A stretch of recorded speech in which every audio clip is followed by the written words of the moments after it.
삭개오는 그리스어로 된 이름인데 제대로 발음하면 자카이오스입니다. 이 이름은 히브리어 자카이란 단어에서 유래했는데 그 뜻이 무척 좋아요. 순수함, 의로움, 정직함이란 의미를 지녔죠. 하지만 안타깝게도 이 이름의 주인은 키가 유난히도 작았습니다. 어쩌면 삭개오의 이름이 고상한 건 타고난 체구의 약점을 염려한 부모의 배려였는지도 모르겠어요. 아무튼 키가 유난히도 작다는 건 결코 삭개오의 잘못은 아니죠. 그럼에도 사람들은 키가 작아 만만해 보이는 그를 업수히 여겼을 겁니다. 이 어이없고 무자비한 처사로 삭개오는 무척이나 억울하고 슬펐을 거예요. 이처럼 늘상 무시받으며 성장한 삭개오가 어떻게 힘께나 쓸 수 있는 여리고의 세리장이 될 수 있었는지에 대해서는 성서가 말이 없습니다. 과도히 추측해 본다면 신체적 핸디캡에도 불구하고 살아남기 위해 집요한 집착, 이 강한 멘탈이 후천적으로 습득된 거 아닌가 그렇게 여겨집니다. 아닌 게 아니라 삭개오가 예수를 만나는 방식에서 이런 집요함을 우리는 얼핏 엿볼 수 있죠. 한편 예수 당시 지역의 세무서장이란 존재는 팔레스티나 유대인 사회로부터 노골적인 혐오와 기피의 대상이었습니다. 유대인이면서 동족인 유대인으로부터 세금을 걷어 압제자 로마 제국에 갖다 바치는 매국노였으니까요. 게다가 고대 로마의 조방적 행정에 편승해서 세금 징수 과정에 부당한 뒷돈을 챙겨 크게 부자가 된 존재들이거든요. 이 수탈당하며 사는 여리고인들에게 그나마 다행이랄 수 있는 게 있어요. 그렇죠? 힘으로 대항해 볼 수 없는 미운 놈에겐 욕이라도 퍼부어야 조금이라도 위로가 되는 거 아니겠어요?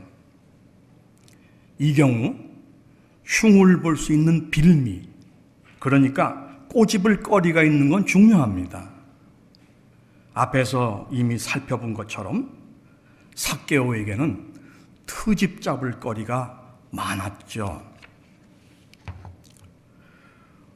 우선 이 밉살스러운 부자, 세금 도둑놈이 몹시도 키가 작다는 사실이 있죠.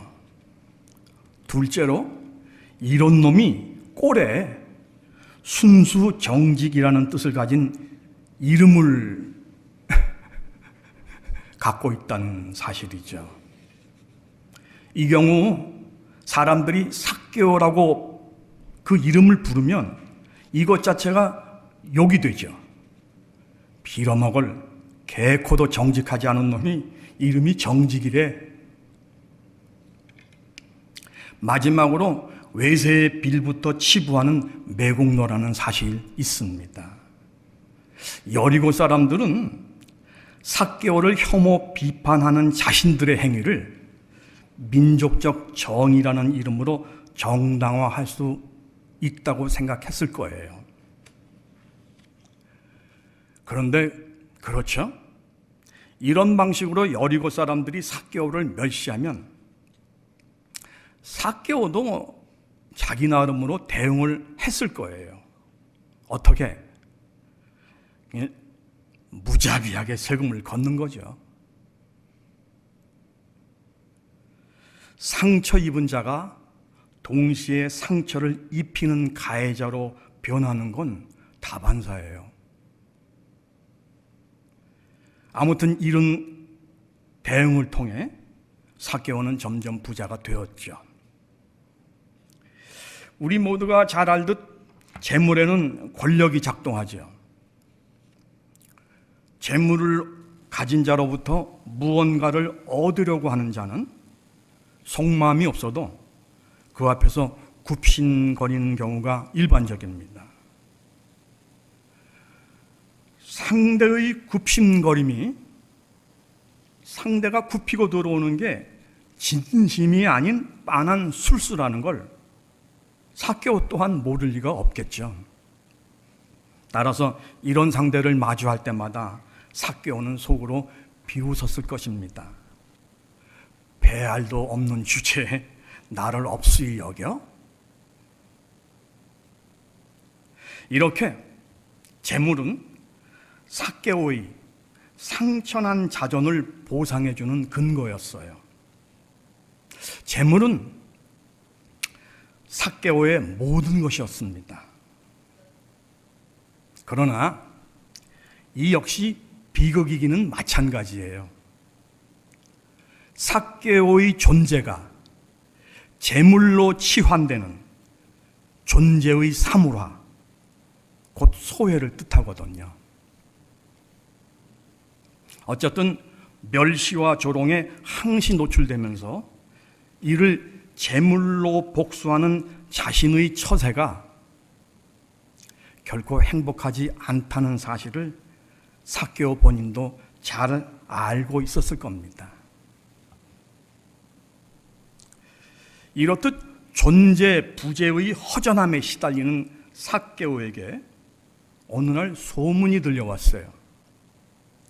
이름이 짜게 알려진 예수라는 선지자가 지금 여리고로 오고 있다는 거예요. 듣기로는 이 인물이 갈릴리 달동네 출신임에도 존경받는 선지자라고들 사람들이 말해요. 끝없이 멸시와 조롱에 시달리는 삭개오는 자기에게 없는 것을 가진 이 선지자가 몹시도 부럽고 또 궁금해 기회를 놓치지 않고 꼭 보고 싶었습니다. 여리고 중심을 가로지르는 큰 길가엔 이미 사람들이 가득했죠. 키가 작은 삭개오는 사람들에 가려 시야를 확보할 수 없었어요. 그래서 서 있는 사람 틈을 비집고 그 앞으로 나서려 했습니다. 하지만 비집고 들어오려는 인간이 삭개오인 걸 알아차린 사람들은 매몰차게 그를 가로막았죠. 어쩌죠? 예수와 일행은 이 일을 휙 하고 지나칠 것입니다. 마음이 급해진 삭개오는 예수가 오는 방향을 향해 앞으로 뛰어갔습니다. 그런데요, 이런 뜀박질, 이거는 무시받으며 살아가는 삭개오가 평소 꺼리는 행동이에요. 그렇죠? 유난히 키가 작은 어른으로서 더구나 비난을 한몸에 받는 세무서장이라면 남으로부터 잔망스레 비춰지는 처신은 어떻게든 피할 일입니다. 그럼에도 불구하고 그렇게 뛰어가던 삭개오의 눈에 마침 길가에 서 있는 뽕나무가 눈에 들어왔어요. 옳거니 하며 냉큼 그 위로 올라갔죠. 하지만 이건 더 큰 실수, 아주 끔찍한 실수였어요. 눈에 띄기만 해도 사람들로부터 욕을 먹는 존재가 도드라지게 남의 눈총을 불러들이는 그런 자리, 나무 위로 올라갔으니까요. 예수를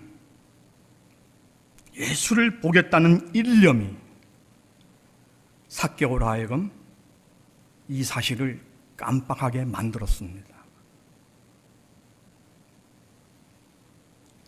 누군가가 뽕나무 위로 올라간 삭개오를 발견하고 손가락질하며 소리쳤어요. 이내에 여리고의 큰 길은 깔깔거리는 비웃음과 욕설로 뒤덮였죠. 이 끔찍한 상황에 눌려 몸이 바짝 굳어버린 삭개오는 나무에서 내려오지도 못한 채 전전긍긍했습니다. 바로 이때 큰 길을 따라 걸어오던 예수가 이 광경을 목격했죠. 여기서 이 부분을 주석한다면서 예수의 초자연적인 능력 운운하는 예수쟁이들이 있어요. 하지만 예수께서 지금 이 사태를 파악하는데 꼭 신통력이 필요했을까요? 사람들이 야유하는 그 내용과 뽕나무에 올라간 왜소한 존재, 그리고 그가 입은 관원복장, 그것만으로도 왜 이런 소동이 벌어지고 있는지를 무리 없이 이해할 수 있죠.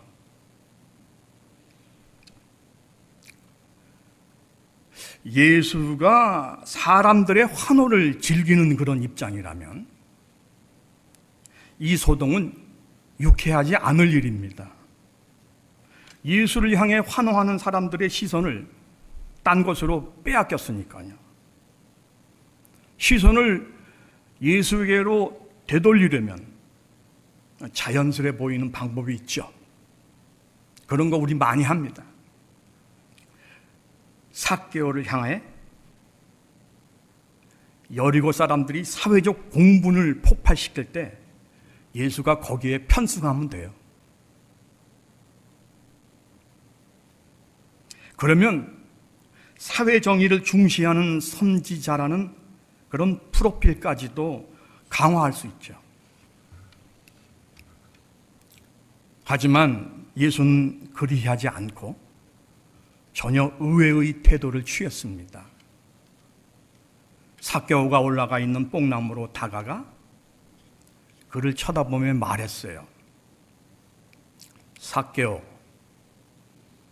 어서 거기서 내려오게. 예수의 이 말이야말로 삭개오에게 가장 긴급하면서도 절실한 도움이었을 거예요. 그렇죠? 군중에 의해 멸시와 조롱의 폭격이 무차별로 가해지는 그 장소에서 한시 앞이 벗어나게 해주는 것보다 더 요긴한 도움이 어디 있겠어요? 예수는 그런 후 삭개오를 향해 물었습니다. 오늘 내가 그대의 집에 머물러도 괜찮겠는가? 끔찍한 공경에서 벗어나게 해준 예수의 부탁을 삭개오가 마다할 리 없죠. 근데 예수의 이 부탁에는 단순해 보이는 사실 너머의 비상한 배려가 들어가 있습니다. 동네 사람들로부터 끊임없이 멸시받는 삭개오에게 유대 사회에서 존경받는 선지자가 자리를 함께 해주겠다는 제안이었으니까요. 이게 뭐 대단하냐고요? 아니요. 팔레스티나 유대인 사회에서는 굉장히 중요하죠. 왜냐하면 팔레스타나 유대인 사회에는 성속의 구별이 엄정했던 그런 사회였어요. 선한 거, 성스러운 거, 더럽고 죄된 거. 그래서 이거는 더러운 거는, 죄된 거는 결사적으로 피하려 했던 사람들의 사회였습니다.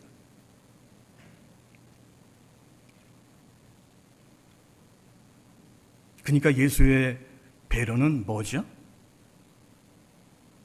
무시와 조롱 속에 살고 있는 왕따를, 유대 사회의 명망 있는 존재가, 그러니까 하나님의 사람이 알아주겠다는 거죠.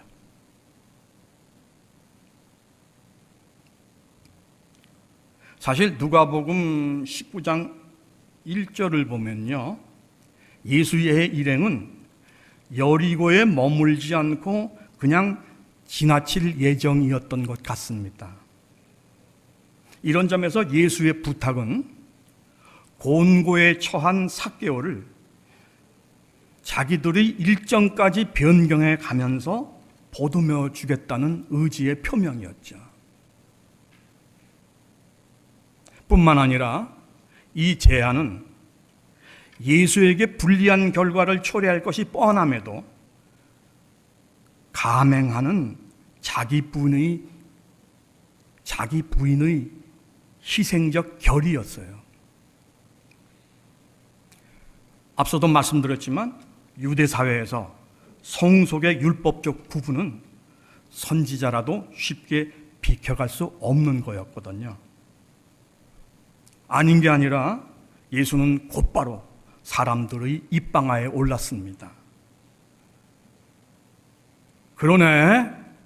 아니, 선지자라는 사람이 어째 죄인의 집에 들어가 뒹군단 말이냐?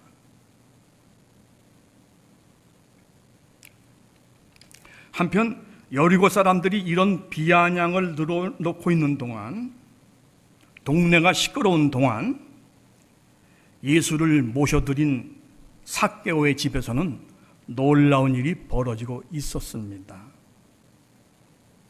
삭개오가 하나님의 사람 예수 앞에서 또렷하게 자기의 결심을 말했어요. 자기 소유의 절반을 가난한 사람들에게 나누어 주겠다고. 그리고 누군가에게서 강탈했다면 4배로 갚아주겠다고. 돈 좋아하는 이범조는 이 구절을 읽으면 꼭 생각하게 돼요. 야, 삭개오에게 그럼 재산이 얼마나 남게 되는 거야? 삭개오에게 남아있게 될 재산은 얼마나 될까요? 온갖 모멸에도 그나마 자신을 버틸 수 있게 해준 보호수단이자 복수의 수단이었던 재물을 지금 삭개오가 개의치 않고 내려놓겠다는 겁니다. 여기서 우리는 삭개오가 뭘 절절히 희구했는지를 알게 돼요. 그것은 재물이 아니라 사람들로부터의 따스한 인정이었어요.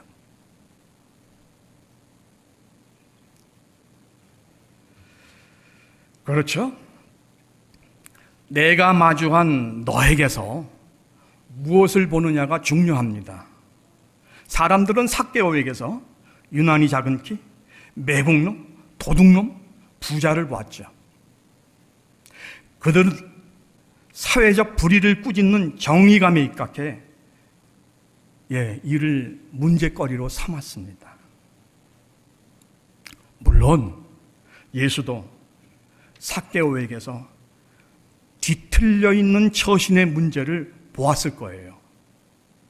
그러나 동시에 오래도록 상처받아온 삭개오의 연약한 심령도 보았습니다. 무시당하며 살아온 천덕꾸러기를 예수가 알아주자 삭개오의 내면에 엄청난 반전이 일어났어요. 엄청난 반전이죠. 자기처럼 상처 입고 살아가는 사람들, 가난한 사람들이 생각났어요. 뿐만 아니라 삭개오가 상처를 준 사람들, 그러니까 삭개오로부터 강탈당한 그 피해자들도 생각이 났어요.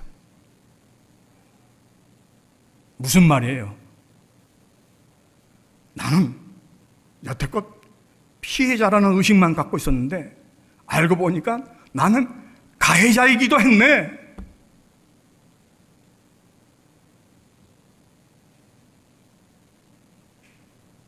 예수 앞에서 자기 재산의 반을 가난한 사람들에게 나눠주겠다고, 강탈한 것이 있으면 4배로 갚겠다고 하는 약속은 이처럼 건강한 판단을 회복한 사람만이 할 수 있는 행동입니다.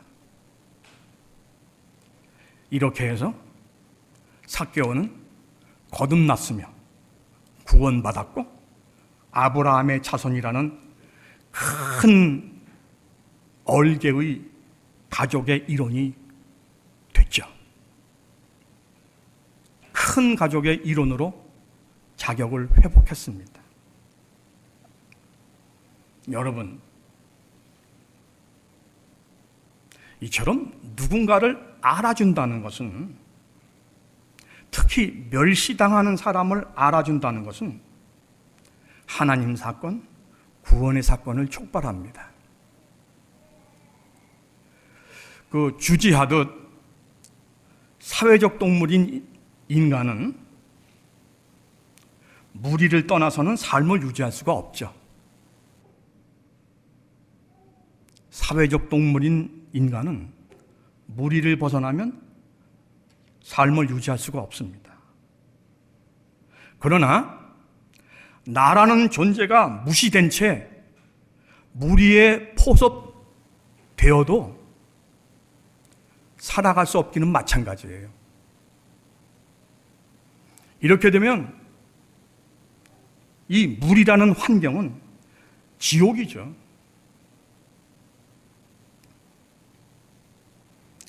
인간이 무리 속에서 살아가려면, 무리, 이걸 좀 분해하면 너가 되겠죠? 너가 나를 인정해 줘야만 합니다. 하지만 인정은커녕 간단 없이 무시당하고 상처받는 게 우리의 일상이죠. 그래서일까요? 일견 지혜로운 듯 보이는 자기 관리의 충고, 권면도 있어요. 거기 있잖아, 타자의 칭찬과 비난에 일희일비하지 말고 자기 중심을 견지하며 살라고. 그러나 타자에 의존하지 말고 자기가 자기를 인정하면 되는 거 아니냐는 이런 처방은 소극적이면서 동시에 허술한 면이 있어요. 인정받는 일을 기대조차 하지 않으면서, 오늘은 이렇게 말이 꼬이지? 인정받는 일을 기대조차 하지 않으면 인정받지 못해 겪게 될 아픔을 사전에 차단할 수 있다는 방책은요, 인간관계를 형식화할 위험이 있어요. 항상 완충거리를 두는 거지, 한 번도 가까워지지 않는 거죠. 여러분, 옆나라 일본 사람들의 혼내와 다테마에를 한 예로 들 수 있겠어요.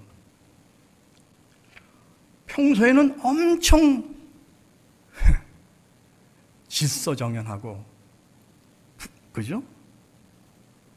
그러나 이런 사람들이 집단 가해 사회의 전형을 보여줄 때가 많아요. 아울러 이런 처방은 감정의 빈곤을 감수해야 가능하죠. 감정의 빈곤을 감수해야 가능합니다. 근데 그게 될까요? 칭찬에 안달하지 않고 달관의 길을 가겠다는 사람들 역시도 막상 칭찬해주면 표정 관리 못하며 흐뭇해하죠. 저도 그래요. 여러분도 그럴 거예요. 물귀신 작전이 아니라. 에이, 그게 아무것도 아니야. 그러면서도 흐뭇한 거죠. 칭찬해주면. 여러분, 이성을 굉장히 상찬했던 합리주의를 낭만주의가 비판했던 데는 충분한 이유가 있어요. 이성은 정념을 이길 수 없습니다. 정념 가볍게 보지 마세요. 이렇게 따지면 차라리 독일 철학자 헤겔이 솔직합니다. 헤겔은요, 타인으로부터 인정받으려는 갈구를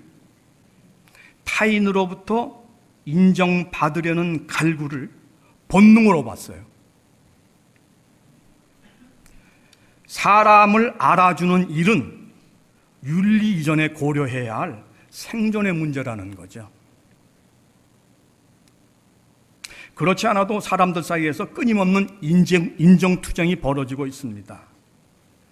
이런 인정투쟁에도 불구하고 사회생활의 재생산, 그러니까 이 사회가 유지가 되려면 상호인정이라는 적극적 대책이 필요해요.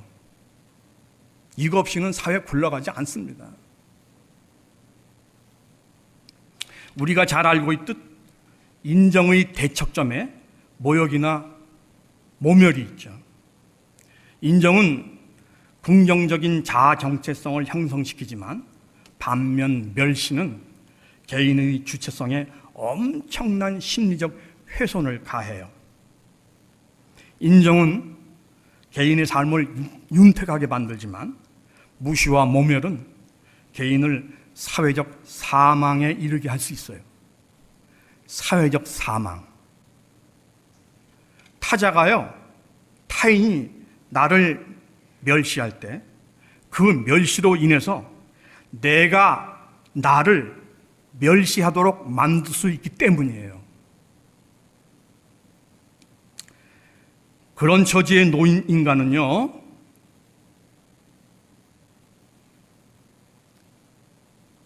자기만 부정하는 게 아니라 이웃도 폭파시켜요. 착각하지 말아야 합니다. 멸시당하는 인간이 그 상태를 고분고분 체념하면서 받아들일까요?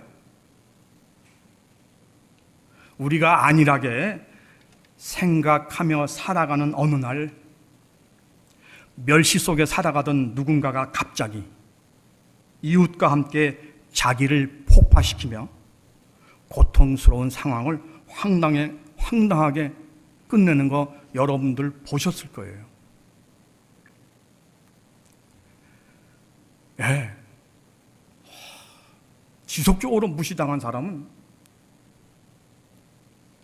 내가 여기 세상에 있는데, 내가 여기 지금껏 살았는데 왜 나를 모르는 거야? 그러면서 나 세상에 살았어! 라는 걸 극단적으로 보여줍니다.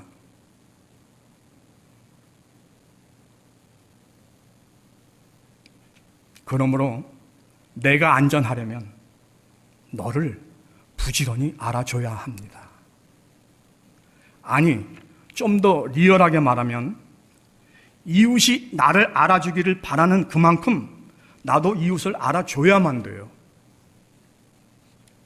여기서 나도 너랑 별로 다르지 않음을 인정하는 정직은 매우 매우 중요합니다. 멸시받는 자는 그 나름의 삶의 처신이 꼬여 있죠. 가시적, 비가시적 반발과 저항을 하면서 막 살아가는 죄인일 때가 많습니다. 달리 말하면 삭개오처럼 약점과 치부가 노출된 채 세상으로부터 비난을 받는 존재일 수 있죠. 그렇다면 나는요, 나도 삭개오 못지않게 약점과 치부가 있는데 다만 세상에 노출되지 않아 비난을 면하고 살아가는 존재일 뿐입니다.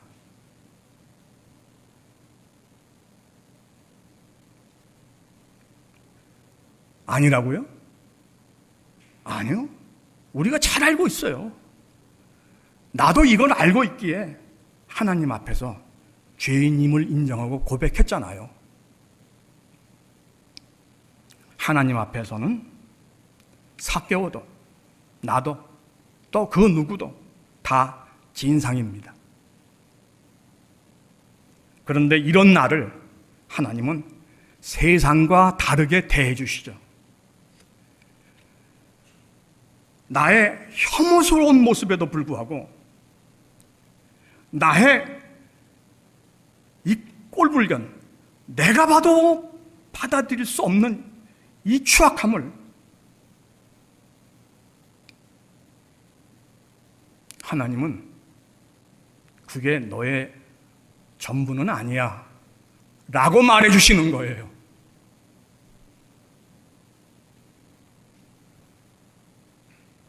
나의 혐오스러운 모습에도 불구하고 이것이 나를 말해주는 전부가 아니라고 말씀하신다고요.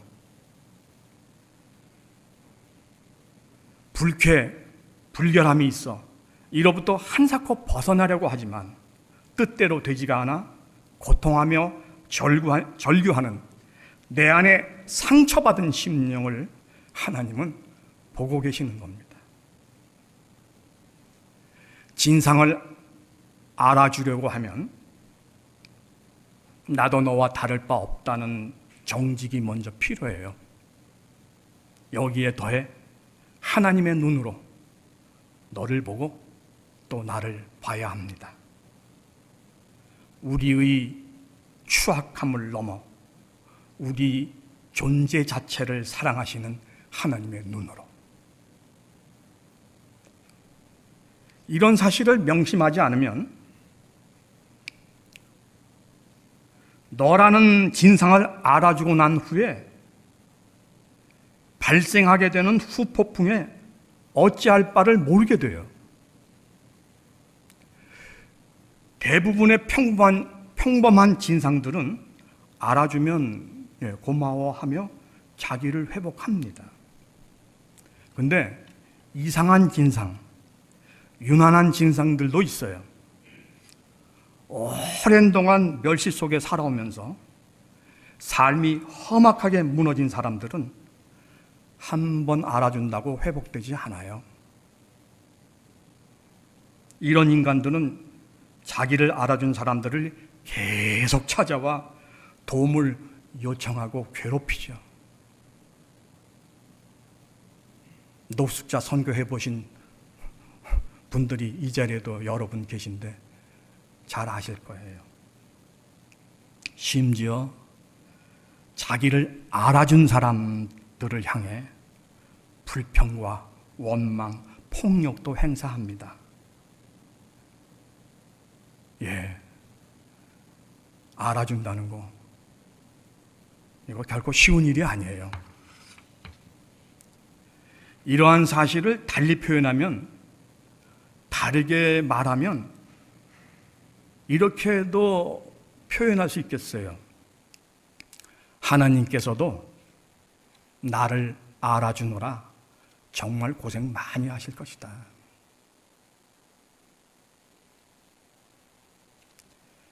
하나님이 모든 일을 전능의 뿅망치로 해결하실 것이라 믿는 사람은 기독교의 하나님을 제대로 이해하지 못한 예수쟁이죠.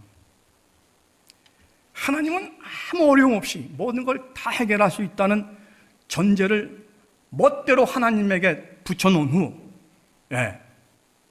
나 편한 대로 행동하는 거, 그거 엄청난 가해예요. 누구를 향한? 하나님을 향한.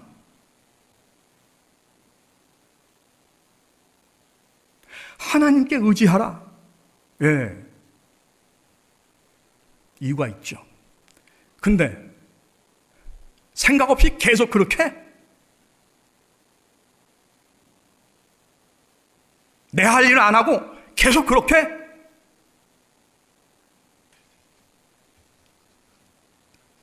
어쨌거나 하나님 주변을 어슬렁거리는 사람들이 문제죠.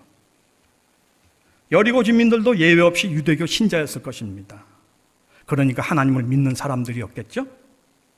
이들이 선지자 예수, 하나님의 사람 예수를 보려고 길로 몰려 나왔습니다.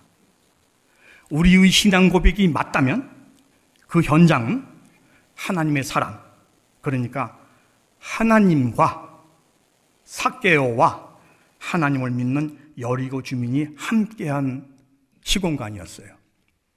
그런데 거기서 그만 삭개오를 두고 두 개의 진영으로 나뉜 거지요.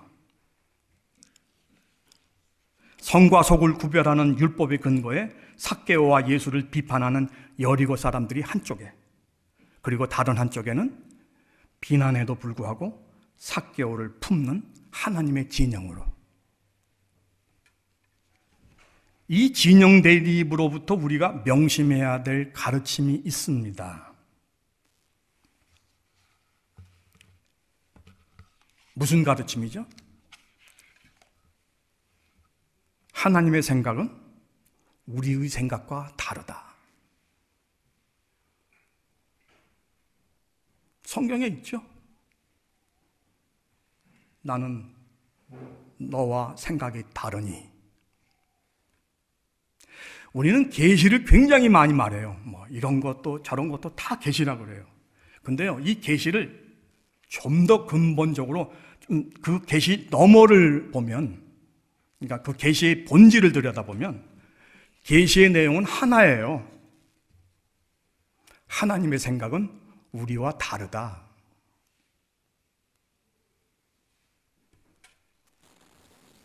천하를 위한 정의도 물론 중요하죠. 그러나 멸시와 천대로 상처받고 절뚝거리는 영혼 하나를 하나님은 천하보다 더 소중하게 여기십니다. 본능이 부정되면 사람은 살아갈 수가 없죠. 주변이 알아주지 않으면 사람은 아프게 되고, 그 고통의 기간이 길어지면 회복불능의 병자가 되거나 괴물이 됩니다. 서로가 알아줌으로써, 특히 치부가 드러나 더없이 망연해할 때 품어줌으로써 서로가 서로를 구원해야 합니다. 사람을 그의 드러난 행동으로 판단하면, 다시 말씀드립니다. 사람을 그의 드러난 행동으로 판단하면 그를 멋대로 축소한 것이 됩니다. 드러나지 않은 많은 가능성을 지닌 부분, 그것까지 포함해서 그를 바라봐야죠. 다시 말해 그 자체로. 예, 사랑을 많이 강조하죠. 사랑 참 많이 강조합니다. 오리면 더욱 그래요. 마음에 드는 존재를 사랑하는 건 구태여 사랑이라 말해줄 게 없습니다. 협회한 사랑을 뭐나 된 듯 떠들고 있는 가정의 달을 염두에 두고 이렇게 말할 수 있겠네요. 가족 사랑을 넘어서야 비로소 사랑이라 말할 수 있다. 가족만 사랑하면 결국엔 그 가족마저도 안전하게 지켜줄 수 없다. 오늘날의 대한민국을 향한 하나님의 계시입니다. 기도드리겠습니다.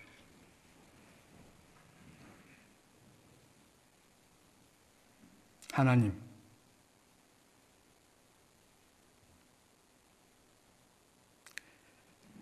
우리가 하나님을 찾는 이유는 나를 알아달라고 처절히 몸부림치는 것입니다. 근데 그런 우리가 나와 똑같은 처지에 있는 상처받는 사람들을 모른 척 지나가죠. 우리를 용서해 주십시오.